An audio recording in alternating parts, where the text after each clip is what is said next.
Halo-halo na. Kaya pala nauubos ang tubig nyo.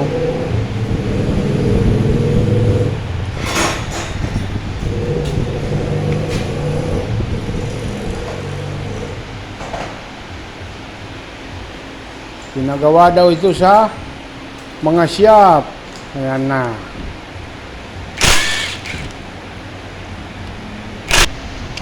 Yan, 16 mil. Yung unang ginawa ko, yung click, 14 mil naman.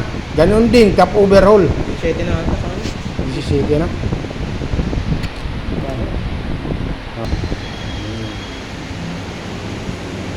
Ibig sabihin nito, hindi ito stock pala. Yun lang. Ano nila? Aftermarket. Yung ano nila?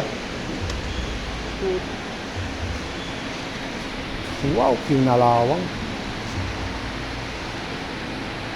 Yun o. Barado pa ah.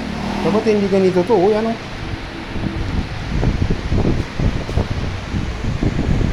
Saan lumulusot yun? Tubig. Ganyan sa ano yan eh. Baka yung aftermarket ito Prinano. Yung itong gasket. Yan o. Parang ang stock nito, rubberized. Parang rubberized. Wala. Pero mo ba naman ng tubig eh? Punong-puno ng tubig. Ang galing!